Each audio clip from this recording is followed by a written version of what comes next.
हाँ, मेरे हाथों में ड्रैगन की मूर्ति जीवित हो उठी। नन्हे ड्रैगन को अपना स्वामी मिल गया था। इसने अपनी पूंछ मेरी उंगली पर लपेटकर एक अजीब ड्रैगन अंगूठी का रूप ले लिया। ये देख सामने बैठे अंकल जॉन बहुत खुश हुए। 1000 साल बाद उसे अपनी तलाश पूरी हुई। उसने मुझसे कहा, मैं तुम्हें दुनिया का सबसे शक्तिशाली जादू सिखाऊंगा, लेकिन इस कमरे में किसी भी चीज को मत छूना, वरना गंभीर परिणाम होंगे। फिर जॉन दीवार में छिपी एक जादू की किताब लेने गया। तभी दीवार से एक रूसी गुड़िया निकली और मेरे पैरों के पास लुढ़क गई। मैंने उसे उत्सुकतावश उठाया। उस पर एक अजीब आदमी का चेहरा बना था। अचानक गुड़िया मेरे हाथ में बदलने लगी। मैं डर कर फेंक दिया। दरारों से अनगिनत तिलचट्टे निकले, आदमी बन गए।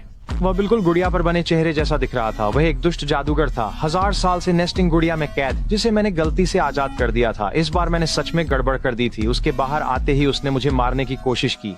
सौभाग्य से जॉन ने उसे ठीक समय पर रोक लिया। जॉन ने उसे दोबारा कैद करने की कोशिश की, पर जादूगर को एक मौका मिल गया। दोनों का जादू टकराया और वे बराबरी पर थे। लड़ाई के दौरान एक और गुड़िया मेरे हाथों में आ गिरी और जादूगर अचानक मेरी ओर बढ़ने लगा।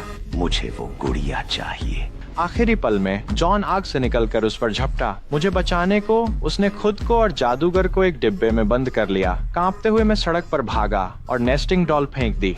मैंने अपने शिक्षक को बुलाया, लेकिन जब हम वापस आए तो घर में कुछ हुआ ही नहीं था। मेरे सहपाठियों ने मुझ पर हंसा। 10 साल पलक झपकते ही बीत गए। एक बुजुर्ग जोड़े ने देखा कि उनकी खरीदी हुई प्राचीन वस्तु लगातार हिल रही थी। उसमें से काले धुएं का गुबार निकला। 10 साल की मुहर खत्म हो चुकी थी और दुष्ट जादूगर सबसे पहले आजाद हो गया। उसने कंटेनर पकड़ा और उसे सीधे खिड़की से बाहर फेंक दिया। कंटेनर के गिरते ही जॉन मुश्किल से उसके अंदर से बच निकला।